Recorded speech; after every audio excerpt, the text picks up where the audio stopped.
किसी ओवैसी की औकात है, किसी हिंदू भाई को हाथ लगा लेंगे। 4 जून को राहुल गांधी पीएम बनेंगे। रात को सोने के बाद बनेंगे और सुबह उठने से पहले बनेंगे और कभी नहीं बनेंगे वो। गवर्नमेंट वापस आई ना, वर्ल्ड के अंदर इतने इन्वेस्टर बैठे इधर करेंगे। आपको भी पता होगा एलोन मस्क वगैरह कितने जने बैठे। हम तो देखो युवा तो ये सोचते हैं। एशिया का सबसे बड़ा मस्जिद बन रहा है उसी अयोध्या में। बहुत अच्छा बात है, हम उसका समर्थन करते हैं। हिंदू मुस्लिम हमारे मुंबई महाराष्ट्र में तो ऐसा कुछ है नहीं, सब मिलजुल के रहते हैं। आप देख लो, महाराष्ट्र में ऐसा कुछ नहीं, तो किस नाम पे वोट करते हैं महाराष्ट्र के लोग? किस चीज पे वोट करते हैं? महाराष्ट्र के लोग जो ऐसे हैं ना, पहली बात तो ये वो फ्री के चक्करों में नहीं पड़ते कि फ्री पानी फ्री बिजली। वो एजुकेटेड पढ़े लिखे लोग हैं। रातों रात सरकार गिरा दी, उद्धव ठाकरे की सरकार है भैया, पैसा है, सब कुछ है। कुछ चीजें हम इसमें खुल के नहीं बता सकते। जितनी भी ये पार्टियों का अलायंस हुआ है, किसी पार्टी ने 200 से ऊपर कैंडिडेट खड़ा किया है? किसी ने नहीं। तो भाई ये फिर आएंगे क्या? अगर आए तो लड़ेंगे, हमें भी दुखी करेंगे। देश में एक चर्चा चल रही, जाहिर सी बात है सेकेंड फेज का वोटिंग खत्म हो गया है। हाँ, चाहे वो प्रो पार्टी हो या अगेंस्ट पार्टी हो, घूम फिर कर जब कोई पार्टियां कमजोर पड़ने लगती है, कोई भी पार्टी हो, वापस से जो है हिंदू मुस्लिम पे ही वो आ जाते हैं। इस पे क्या कहेंगे? सबसे पहला रिएक्शन आपका, जो पार्टियां हिंदू मुस्लिम कर रही हैं। हिंदू मुस्लिम हमारे मुंबई महाराष्ट्र में तो ऐसा कुछ है नहीं, सब मिलजुल के रहते हैं। आप देख लो, अभी यहाँ का तो मुझे पता नहीं इतना, दिल्ली में हिंदू मुस्लिम है या नहीं है, यूपी में है या नहीं है। महाराष्ट्र में ऐसा कुछ नहीं, तो किस नाम पे वोट करते हैं महाराष्ट्र के लोग? किस चीज पे वोट करते हैं? महाराष्ट्र के लोग जो ऐसे हैं ना, पहली बात तो ये वो फ्री के चक्करों में नहीं पड़ते कि फ्री पानी फ्री बिजली। वो एजुकेटेड पढ़े लिखे लोग हैं। आम आदमी भी वहाँ पे 1.5-2 लाख रुपए लेके जेब में घूमता है। तो हम लोग वोट इसलिए करते हैं, देश हित पे वोट करते हैं। लोकसभा में महाराष्ट्र का वोटर चाहे किसी भी वर्ग का हो, देश हित में वोट करते हैं। बिल्कुल बिल्कुल, बाकी किसी के क्या ओपिनियन है वो जानते हैं लोग, अपने अपना जो भी है। अच्छा, एक चर्चा चली है कि जो माइनॉरिटी का दर्जा जो मिला है, अल्पसंख्यक का दर्जा मुस्लिम समाज को मिला हुआ है, जिन राज्यों में अब इनकी संख्या सब धर्मों की सभी की बढ़ी है, लेकिन जिन राज्यों में खासकर माइनॉरिटीज की संख्या बढ़ रही है, क्या वो अल्पसंख्यक का जो स्पेशल दर्जा मिला था अब वापस नहीं ले लेना चाहिए? मेरा कुछ फर्स्ट रिएक्शन नहीं है। पहली बात तो मैं धर्म की बात कोई करूंगा नहीं, क्योंकि सब हमारे भाई हैं, हिंदू हो, मुसलमान हो, सिख हो, ईसाई हो। पार्टी को जो है 5 साल बाद फिर आना है, उस हिसाब से काम करना पड़ेगा उनको। अभी यहाँ पे कोई बोल रहा है मोदी जीतेगा, कोई बोल रहा है कांग्रेस जीतेगा। 48 सीटें हैं महाराष्ट्र की, रातों रात सरकार गिरा दी, उद्धव ठाकरे की सरकार है भैया, पैसा है, सब कुछ है। कुछ चीजें हम इसमें खुल के नहीं बता सकते। बट जो सरकार गिरा उसके बाद कहा जा रहा है कि कहीं ना कहीं जो सहानुभूति वोट है उद्धव के साथ है। क्या लग रहा है इस बार? बिल्कुल बिल्कुल उद्धव के साथ है। और उद्धव ठाकरे जी जो हैं अभी इस वक्त इंडिया गठबंधन के साथ हैं। इस वक्त जो देखा जाए 95% जो है गठबंधन के साथ जो है वोटिंग हो। 95% गठबंधन। % मैं बोल रहा हूँ, इस सब धरा का महाराष्ट्र में बहुत बड़ा खेला हो जाएगा। सब धरा का धरा रह जाएगा, आप नोट कर लो। मुंबई में मैं काफी साल रहा उधर, मैं उधर जलन नहीं देखा बंदे में। उधर का हिसाब किताब यानी भाईचारे, हिंदू मुस्लिम का जो भाईचारा का बात करते वो है। जलन नहीं है उधर। बहुत अच्छे लोग हैं उधर, खास करके मराठी लोग, मियाँ भाई लोग बहुत अच्छे लोग हैं। तो क्या अल्पसंख्यक का जो स्पेशल दर्जा मिला था वापस नहीं ले लेना चाहिए था? ले लेना चाहिए, कायदे से तो लेना चाहिए। अल्पसंख्यक आज के टाइम में देखो, सिख है, हर आपदा में सबसे आगे नजर आते हैं। कहीं कोई आपदा आ जाए, लंगर लगाना हो 2 मिनट में वो खड़े होते, तो उनको दो ना, ये जो होता है। के आधार पे अल्पसंख्यक का दर्जा मिले, तो उस लिहाज से तो ईसाई है, सिख है, और भी बाकी धर्म में बाकी लोग हैं, इनको दो ना, जो एक्चुअल में माइनॉरिटी में हैं, जो माइनॉरिटी से ऊपर उठ करके बराबर के दर्जे में आ चुके हैं। आप आज भी उनको बोलते हो माइनॉरिटी, क्यों बोलते हो भैया? ये राजनीति आप कब तक चलाओगे? अच्छा भैया, एक और आरोप लगा खासकर मुस्लिम समाज पे।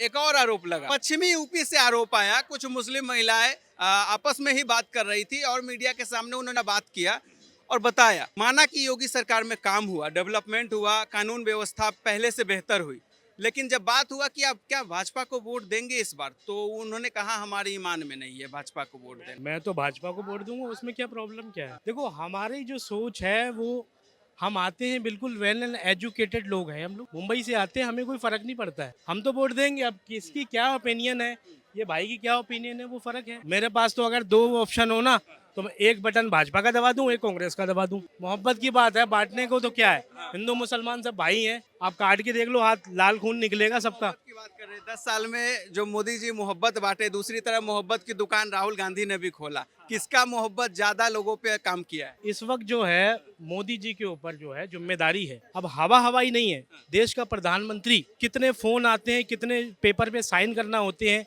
हम यहाँ रोड पे खड़े होकर डिसाइड नहीं कर सकते। अब वो किस लेवल पे हैं इस वक्त, तो समझदार हो आप। अभी हम बोल दें मोदी जीतेगा, ये जीतेगा, वो जीतेगा, अगर एक एक बंदे का फोन भी उठाने लगे वो तो नहीं उठा पाएंगे। गरीबों के लिए योजनाएं तो बिल्कुल ही मोदी जी ने लाए, बिल्कुल तानाशाह के तब विरोध करो, समझ आता है। भाई ने ठीक कहा, जब हम लेटे लेटे कमा के खाना चाहते हैं, मेहनत करना नहीं चाहते, और उस उपलक्ष्य में अगर हम मोदी का विरोध करते तो निकम्मे हम है, मोदी थोड़ी ना है। मेहनत नहीं करना चाहते हैं तो उस उपलक्ष्य में जो है निकम्मे हम हो गए। वो तो है, सही बात कह रहे हैं भाई। क्या कहेंगे भाई, जो भाई साहब एजाज साहब आरोप लगा रहे हैं, आम पब्लिक पे ही इन्होंने सब कुछ मर बात पे इनका इत्तेफाक नहीं है मेरा। कुछ बातों पे 10 साल में मोदी जी ने कुछ भी गलत भी किया है। गलत किया है 10 सालों में, क्या गलत किया है आप? बहुत है, क्या गलत, नफरत बहुत है। कह रहे हैं मुंबई में भाईचारा है। मुंबई में होगा, कुछ कुछ एरिया में होगा, जहाँ होगा वहाँ नहीं जानते, वो बोलना नहीं चाहते। अभी हाल फिलहाल में हुआ था, जहाँ इम्तियाज जलील रहता है वहाँ पे हुआ था कि नहीं, पूछिए, हुआ था कि क्या हुआ? हाँ, फिर नफरत कैसा? अभी कोई हमें देखता है जय श्री राम, ये मंदिर का काम है, अल्लाह अकबर मस्जिद का काम है, रोड पर नहीं करना चाहिए। अभी कुछ दिन में हम भी देखे थे, हम तो कलकत्ता से आए हैं, तो हम यहाँ का देखते हैं कि 2-4 कुछ अच्छा बात बोल देगा मोदी के बारे में, ओ जय श्री राम बोलेगा। इसमें मोदी का जय श्री राम से क्या मतलब है? ये क्या कलकत्ता का कि ये भी माहौल है, जो दीदी के खिलाफ बोल दिया शाम तक घर नहीं जा पाता है। वो तो यहाँ यूपी में भी है, यूपी में भी है। कहते हैं कानून व्यवस्था पहले से बेहतर हुई है। आप गुंडे को खत्म कर रहे हैं तो गुंडा पैदा भी हो रहा है। अभी अतीक को किसने मारा? अतीक को मारने वाला क्या बोला कि हम गुंडा बनना चाहते हैं, उसको मार के हम अपना नाम फेमस करना चाहते हैं। तो कैसे, वो तो पढ़ा लिखा आदमी नहीं था, वो तो गुंडे बनना चाह रहा था। यूपी में वो खत्म नहीं हुआ है जो लॉ एंड ऑर्डर की बात। जो अभी भाजपा में सटा रहेगा वो अच्छा आदमी। यूपी में भी पहले बहुत दंगे होते थे, रुक गए, दंगे रुक गए। अगर आप सत्ता में रहिएगा ना तो आप रोक दीजिएगा। अभी आप हमको मुख्यमंत्री बना दीजिए, हम भी सबको कर देगा ठीक। ठीक किया, ये तो मानते हैं ना योगी जी ने ठीक किया। गुंडागर्दी कर रहे हैं ना, किसी का घर बुलडोजर से गिरा दे रहे हैं, रोक दिया तो गुंडागर्दी हो गया। किसी का घर आप बुलडोजर से गिरा रहे हैं। मेरा बच्चा अभी पैदा हुआ, 1 साल का बच्चा है, उसका क्या गलती है? क्या कह रहे हैं अंकल जी? मैं बात योजना मतलब गुंडागर्दी चल रही है, भले खत्म हो गई है यूपी में, है खत्म हो गई है। कौन सी गुंडागर्दी खत्म है? लड़कियों की बलात्कार हो रही है खुलेआम, है, और पूरी हुकूमत उसका साथ दे रही है, पूरी हुकूमत उसका साथ दे रही है। कहाँ खत्म हुई है? खत्म हुई है या नहीं हुई है? बिल्कुल खत्म हुई है। कोई बलात्कारी इस चौराहा से अगर गलत करके निकलता है, अगले चौराहा पर यमराज उसको नजर आता है। यूपी में बलात्कार चाचा कह रहे हैं पहले 80% होते थे, अब खाली 20% होते हैं। 740 मकान सिर्फ यूपी के शाहजहांपुर में बने हैं, जिसके अंदर 537 मकान मुस्लिम भाइयों के लिए बनाए गए हैं। जो चाचा कह रहे हैं ना बुलडोजर चलता है और गरीब का मकान टूटता है, तो उसी मुस्लिम भाइयों को 537 मकान मिले हैं 746 में से। तो ये रेशो कहाँ पे आया? आप गूगल करके देखो, नहीं मिलोगे मैं यहाँ ना छोड़ दूंगा। करो ना, मुस्लिम भाइयों को जितना विकास में लाभ मिल रहा है योजनाओं का, किसी और को नहीं मिल रहा है। तो का लाभ दिया है मुस्लिम भाई? कहाँ हुआ है, कहाँ पर? अरे अभी सरकार ने ना सबको जो आयुष्मान भारत कार्ड दिया है 5 लाख का, उसमें उसने क्या ये सबका डाटा देखा है कि वो मुस्लिम है कि हिंदू है कि क्रिश्चियन है कि पारसी है। A to Z जितने भी बंदों का वो उसमें राशन कार्ड में नाम था, सारे बंदों को 5 लाख रुपए का आयुष्मान कार्ड मिला है। मेरे बस का ड्राइवर है, वही ना खुश हो रहा है जो हिंदू भाई राम मंदिर से खुश हो रहा है। अगर राम मंदिर बना, हिंदू भाई खुश हो रहा है, तो मुस्लिम भाई को नाराजगी क्यों हो रही है कि भैया खुश क्यों है, जय श्री राम क्यों बोल रहा है? अरे क्यों खुश हो ना भाई साहब, जी आप खुशी मनाइए ना, आपको मना कौन कर रहा है? अभी मैंने क्या बोला, आप सुनिए नहीं? आपने बोला अभी आप मोदी के कुछ बात बोल दीजिएगा तो यहाँ पे 2-4 खड़े होके मैंने भाई पता है एशिया का सबसे बड़ा मस्जिद बन रहा है उसी अयोध्या में। बहुत अच्छा बात है, हम उसका समर्थन करते हैं। मंदिर बनाने के टाइम पे भी तो आपको बोलना चाहिए कि अस्पताल बनाओ, मंदिर ना बनाओ ना मस्जिद बनाओ। उस टाइम बात है, मंदिर मस्जिद का नाम लिया ना। अभी हम कहाँ का बात बोले? एक छोटी सी बात, प्रभु श्री राम का बना, ठीक है जी। बाबरी मस्जिद किसकी थी? बाबर की थी। बाबर कौन था? मुगल आक्रामक। उसके लिए अगर ये भाई प्रभु श्री राम से तुलना कर रहा है और फिर भाईचारे की बात कर रहे, तो निंदनीय ये हुए या हम हुए? बाबर से कोई लेना देना नहीं। बाबर को आप कब्र से निकाल के पकड़िए, जलाइए। मस्जिद नहीं, मस्जिद उसका बाप का नहीं है, मस्जिद अल्लाह का है, ठीक है? वो उसमें क्या, अच्छा मैं नाम से कुछ, चलिए उसको आप हटा के मोहम्मदी मस्जिद कर दीजिएगा, वो सब बात मत बोलिए। वो बोलो ना कि जो जायज हो। अब हम राम मंदिर की जगह रावण मंदिर करें तो उसको हम एक्सेप्ट करेंगे? बताओ, होता है ना, इबादत होता था ना, वो अल्लाह का इबादत होता था, कोई बोलता नहीं था बाबर अकबर, ठीक है? भाई साहब मैं सबको एक ही चीज बोलना चाहता हूँ कि सभी भाई प्रेम से रहें, सबका मालिक एक है। साईं बाबा ने पूरी जिंदगी खपा दी यही बोलते बोलते सबका मालिक एक है। नफरत पे बोला, नफरत देश में कौन फैला रहा है? राहुल गांधी, नरेंद्र मोदी, योगी आदित्यनाथ या असदुद्दीन ओवैसी? थोड़ा जो दोनों पक्ष में है, हिंदू मुस्लिम दोनों में है, वो थोड़ा नफरत फैला रहे हैं। ठीक है, हम उन्हीं को ऊपर बोल रहे हैं। कोई नेता का नाम नहीं लिए, ठीक है। हम जो जनता है, थोड़ा आपको देखिएगा ना, कोई मुसलमान जा रहा है उसको नफरत से देखेगा, कोई हिंदू जा रहा है उसको मुसलमान नफरत से देखेगा। ये हुआ कैसे? बस वही तो बोल रहा हूँ। कोई किसी को, तुम्हारी सोच है ये, तुम खुद को, जब तुम खुद को गलत फील करोगे, नहीं नफरत से देखने में, अगर मैं नफरत से देख लूंगा वो भाई भस्म थोड़ी ना हो जाएगा। राहुल गांधी और अपोजिशन का जितना पार्टी है सब फैला रहा है। नफरत जो नेता फैला रहे हैं, क्या कहना चाहते हैं? मैं चाहता हूँ अच्छे से इलेक्शन हो और ये सब हिंदू मुस्लिम कोई ना बोले, ना कांग्रेस बोले ना दुकान बंद हो जाएगी, कुछ लोगों की दुकान ही इसमें चलती है। समझना चाहिए ना, जब तक अभी देखिए इलेक्शन नहीं था, कोई हिंदू मुस्लिम नहीं था, जैसी इलेक्शन आया हिंदू मुस्लिम हो गया। तो ये जनता को समझना चाहिए कि हमें क्या करना है। कौन फैला रहा है? जो किसी विशेष समुदाय के लिए कहता है कि हम अलग कानून बना देंगे, हम ये कर देंगे, हम वो कर देंगे, इसका मैनिफेस्टो देखें अभी, वो फैला रहा है, न कि बीजेपी फैला रहा है। बीजेपी क्या कर रहा है कि हम सारे देश के जनता को एक मानते हैं और एक कानून लाएंगे, ठीक है। लेकिन कांग्रेस का इतिहास रहा है कि मैं मुसलमानों के लिए शरीयत कानून लाऊंगा, ये करूंगा, वो करूंगा। तो जैन धर्म के लिए क्यों नहीं लाता है? पंजाबियों के लिए क्यों नहीं लाता है? सिख के लिए क्यों नहीं लाता है? वो भी तो माइनॉरिटी है हमारे देश में। अपोजिशन पे आरोप लगा रहे हैं भाई साहब कि आपको नफरत अपोजिशन फैला। आपने मैनिफेस्टो देखा है? हमने देखा है, उसमें कई मुसलमान का शब्द है, क्यों नहीं है? दिखा दो। भाई जिक्र है मनमोहन सिंह, वो तो जो कुछ वो कब पूछिए, जब प्रधानमंत्री था, जब प्रधानमंत्री थे, विकास की बात कीजिए। अरे भाई तब उन्होंने मुंह से क्यों बोला? आपको आज पता चला क्या? वो आपको आज अभी एक बहुत बड़ी बात राहुल ने कहा है कि मैं आर्थिक सर्वे करवाऊंगा। उन्होंने जो कहा है मैं आर्थिक सर्वे करवाऊंगा, तो ये तो वेनेजुएला बनाने वाली बात हो जाएगी। भाई बोले हैं राजनीति में जो जबान से निकल जाता है उसे देखा जाता है। तो रमेश बिदुरी को क्या बोलेंगे? रमेश बिदुरी को जानते हैं? उसने क्या कहा था? आतंकवाद, मुल्ला, क्या क्या नहीं कहा था।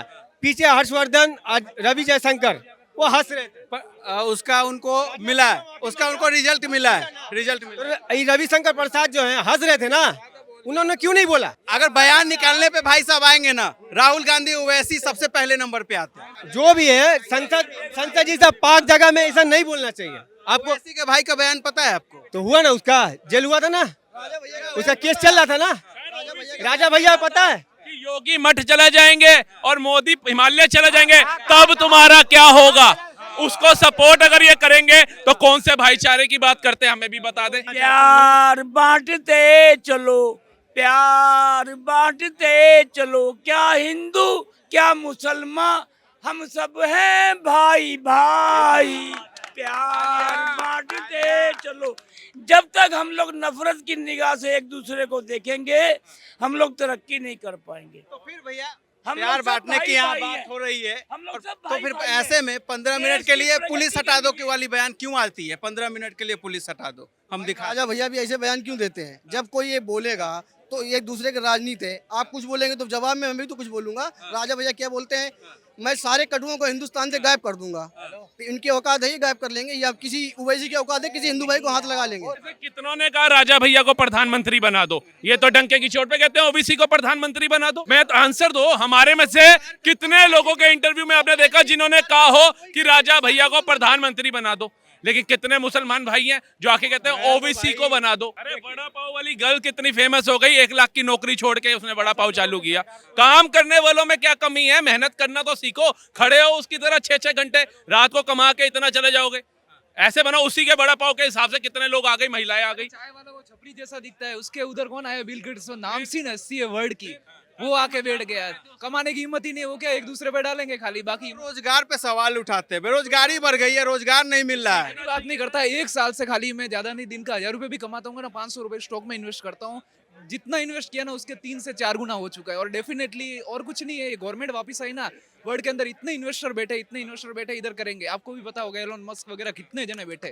हम तो देखो युवा तो ये सोचते हैं, और डेफिनेटली और प्रोग्रेस होगा। 4 जून को राहुल गांधी पीएम बनेंगे। अब बोल के भैया अब जाइए मत, जवाब सुन लीजिए। रात को सोने के बाद बनेंगे और सुबह उठने से पहले बनेंगे, और कभी नहीं बनेंगे वो, ये सपनों में बनेंगे। ये सपना देखते रह जाएंगे, और फिर मोदी ले आ जाएंगे, 400 पार आ जाएंगे। भैया ऐसा है, किलो के हिसाब से जो लीटर की चीज किलो के हिसाब से बेचते हैं यार, वो प्रधानमंत्री बनेंगे, बताओ यार। भाई कोई खतरे में नहीं आएगा, सब अपने जगह जगह सही रहेगा, ना झगड़ा ना लड़ाई, ना कोई प्रधानमंत्री बोलता नहीं कि जाओ झगड़ा लड़ाई करो। आदमी की सोच विचार अपना अपना होना चाहिए जब आज की डेट में। संविधान कौन सा रहेगा हिंदू राष्ट्र जब बनेगा, ये पूछना चाह रहे हैं हम। एक क्रांति फिल्म दिखा दीजिए ना सबको, या अपनी उंगली आप फोड़ लीजिए, दूसरे की फोड़ लीजिए, पता चल जाए कौन हिंदू और कौन मुसलमान। मिनियोरिटी के नाम पे सब खाए जा रहे हैं, हमें नुकसान हो रहा है। गवर्नमेंट अगर कोई योजना लाती है तो माइनॉरिटी उसका लाभ तो ले रहा है, लेकिन जब बात वोट की आती है तो वो कहने लगते हैं हमारे ईमान में नहीं है, ईमान तक चले जाते कि ईमान में भाजपा को वोट देना नहीं है। तो क्या अब नहीं लगता कि दर्जा वापस ले लेना चाहिए उन लोगों से माइनॉरिटी? बिल्कुल वापस लेना चाहिए जी, बिल्कुल लेना चाहिए वापस। तो 2024 का चुनाव है, दूसरा चरण का मतदान खत्म हो गया है, क्या कुछ लग रहा है, क्या अब तक का माहौल चला है? और मोदी जी जीत गए, बस मोदी आगे 500 सीट लेके। 500 सीट, 543 टोटल सीट। अरे 500 सीट मोदी जी लाएंगे ना भाई जी। जितनी भी ये पार्टियों का अलायंस हुआ है, किसी पार्टी ने 200 से ऊपर कैंडिडेट खड़ा किया है? किसी ने नहीं। तो भाई ये फिर आएंगे क्या? अगर आए तो लड़ेंगे, हमें भी दुखी करेंगे। गठबंधन से सर वोट जो बढ़ता था वो नहीं बढ़ेगा ना। चाचा जी ये गठबंधन में ही तो लड़ेंगे। वो कहेगा आपने पहले नहीं देखा था, चरण सिंह कहता है मैं बनूंगा, चंद्रशेखर कहता है मैं बनूंगा, ऐसे फिर झगड़े होंगे, लूट के ले जाएंगे जैसे पहले लूट के ले गए। तो इनमें ये बन ही नहीं सकते। ये तो मेरे हिसाब से बीजेपी को दिया जाओ, क्योंकि बीजेपी ने बंदे तो पूरे खड़े कर रखे हैं। दिल्ली का क्या लग रहा है? 7 लोकसभा सीट है, क्या कुछ नतीजा हो सकता? दिल्ली में लोग 7 ही सीट जीतनी चाहिए। 6 सीटों पे कैंडिडेट क्यों बदलना पड़ गया भाजपा? अदला बदली तो चलती रहती है, चलती रहनी चाहिए, उसमें क्या है। तो सारी पार्टियां कर